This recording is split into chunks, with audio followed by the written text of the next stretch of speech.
एक स्त्री है, उसके अगल बगल में दो पुरुष लेटे हैं जिनके बगले के समान सफेद बाल हो गए, और वो बेचारी रो रही है, दसों दिशाओं में देख रही है। दशः दिक्षु निरीक्षन्ते रक्षितारम निजः वपु विज्यमाना शतस्त्री बोध्यमाना मुहुर्मुहुः। वो स्त्री देख रही है कि कोई तो मेरी रक्षा सुरक्षा के लिए आएगा, और जैसे उस स्त्री की नजर नारद जी पर पड़ी तो वो स्त्री आवाज लगाती है जोर से, भो भो साधु क्षणं तिष्ठः सच्चिन्तामपि नाशाय दर्शनं तव लोकस्य सर्वथा गहरं परम। हे साधु संत महात्मा, कृपा करके थोड़ी देर के लिए रुक जाइए। नारद जी महाराज सोचने लगे ये तो स्त्री है, और सच्चे संत को तो लकड़ी की भी स्त्री के नजदीक नहीं जाना चाहिए, और ये तो चेतन स्त्री है, शरीर मैं स्पर्श नहीं कर सकता, मैं इसके निकट नहीं जा सकता। लेकिन नारद जी ने सोचा कि ये दुख में है, और जो दुख में होता है तो ये नहीं देखा जाता कि वो किस जात का है, ऊंचा है या बड़ा है या नीचा है या छोटा है इंसान, या कुछ नहीं देखा जाता, उसकी मदद की जाती है। क्योंकि सबसे बड़ा धर्म तो दूसरे का हित करना है, दूसरे की मदद करना है।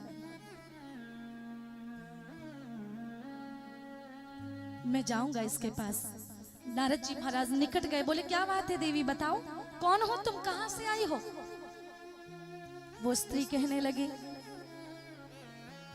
अहम भक्ति रीति ख्याता इमो में तनयो मतो ज्ञान वैराग्य नामानो काल योगे नजरो उत्पन्ना द्रविड़े साहम वृद्धिम कर्णाटके गता क्वचित क्वचिन महाराष्ट्रे गुर्जरे जीर्णताम गता। मैं भक्ति हूँ, और ये अगल बगल में मेरे दो बेटे हैं।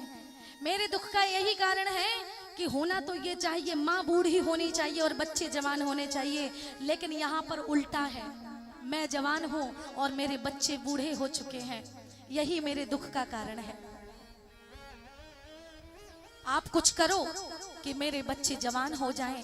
ये अचेत पड़े हुए हैं, कुछ कीजिए, इन्हें सचेत कीजिए, क्योंकि आप तो संत हो। आपने तो ध्रुव और प्रहलाद जैसे भक्तों पर कृपा की है, भगवान की प्राप्ति करा दी, तो मेरे बच्चों पर भी कृपा जरूर करेंगे, मुझे विश्वास है। नारद जी महाराज बोले, तुम चिंता मत करो, तुम भक्ति हो, भक्ति भगवान की सबसे प्रिय है। जहाँ भक्ति होती है वहाँ भगवान उपस्थित होते हैं। फिर वो ये नहीं देखते कि किसका घर है, कौन सी जात पात है, जहाँ भक्ति होगी वहाँ भगवान जाएंगे। जनक जी की यहाँ भक्ति ने जन्म लिया तो राम को आना पड़ा। रावण के यहाँ भक्ति मैया गई, भले वो हर के ले गया, लेकिन भगवान को वहां पर जाना पड़ा। आज महाराज नारद जी महाराज उपाय करने लगे ज्ञान और वैराग्य को सचेत करने के लिए। गीता के उपदेश, वेद वेदांत के श्लोक कानों में कहने लगे। लेकिन होता क्या, जितनी देर तक कानों में वेदों के श्लोक पढ़ते उतनी देर तक के लिए तो खड़े हो जाते, और जैसे श्लोक कहना बंद होते तुरंत फिर से सो जाते, अचेत हो जाते। नारद जी महाराज बोले, बात क्या है, क्या किया जाए? तो आकाशवाणी हुई, नारद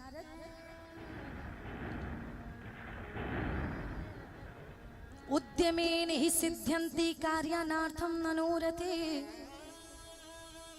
देखो, एक नियम है, कभी भी सोते हुए सिंह के मुख में शिकार अपने आप प्रवेश नहीं करता। ना ही सुत्तस्य सिंहस्य प्रवसन्ति मुखे मृगा। इसीलिए सत्कर्म करो, सत्कर्म सूचको नूनम ज्ञान यज्ञ स्मृतो बुधे। ज्ञान यज्ञ करो, सत्कर्म करो। नारद जी महाराज कहने लगे सनक सनंदन से, भैया वही ठेका लेकर के हम आए हैं, वो ठेका पूरा नहीं हो रहा है, भक्ति के पुत्रों को जवान करने का ठेका, इसलिए हम चिंतित हैं, और कोई बात नहीं। सनक सनंदन बोले, हम बताएं सबसे बड़ा सत्कर्म क्या है? भागवत करो, भागवत सुनाने से उनकी मूर्छा दूर हो जाएगी, भागवत सुनाने से उनकी मुक्ति हो जाएगी, वो सचेत हो जाएंगे। भागवत वो क्षमता है भागवत में कि जो सतयुग में तपस्या का फल मिलता था, त्रेता में हवन का जो फल मिलता था, द्वापर में जो फल पूजा करने से मिलता था, वो फल कलयुग में संकीर्तन मात्र से मिलता है, राम नाम मात्र से मिलता है, भागवत सुनने से मिलता है। गया जी में श्राद्ध करने से हो सकता है कि किसी की मुक्ति हो या ना हो, लेकिन भागवत में वो क्षमता है, कैसा भी पापी हो उसकी मुक्ति भागवत तुरंत करा देती है, आधे श्लोक मात्र से। तो अब तुम सबसे बड़ा सत्कर्म है भागवत की कथा। श्रीमद् भागवता लाभा सतु गीता शुका दिभि। अब जाओ भागवत की कथा उन्हें सुना। नारद जी बोले, तो हम क्या करें? हम नहीं सुना सकते, हमें आप सुना दीजिए। जैसे इतना सुना, सनक सनंदन बोले, ठीक है तो हम सुना देंगे, भक्ति ज्ञान वैराग्य को बुलावा भेज दो सो वो आ जाएंगे। इधर कथा प्रारंभ हो गई, और जब कथा प्रारंभ हुई तो महाराज 17 पुराण, ये 18वां पुराण, 17 पुराण संतों का भेष बना करके कथा सुनने आए।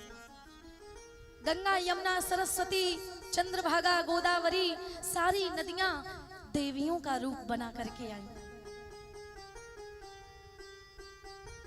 भगवान के पार्षद गण आए, अर्जुन आए, प्रहलाद आए, किसी ने हाथ में शंख लिया, किसी ने मृदंग लिया।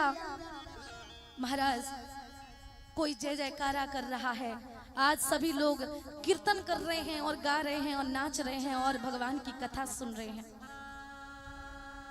देखो ये होता है नियम, जब भगवान की कथा हो तो जब प्रारंभ हो तो आपको पता है कीर्तन करना चाहिए। जिसके घर में ताल हो तो ताल लेकर के आना चाहिए, बजाना चाहिए, शंख लेकर के आना चाहिए, शंख बजाना चाहिए, मृदंग लेकर के आना चाहिए, ढोलक लेकर के आना चाहिए, और कुछ नहीं है तो ताली सेवा करो, कीर्तन गाओ, जोर जोर से गाना, भगवान का भजन करो, कीर्तन गाओ, नाम स्मरण करो।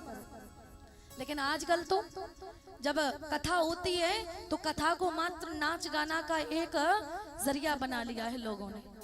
लेकिन कथा वो चीज है संतों के लिए तो ये प्यास बुझाती है।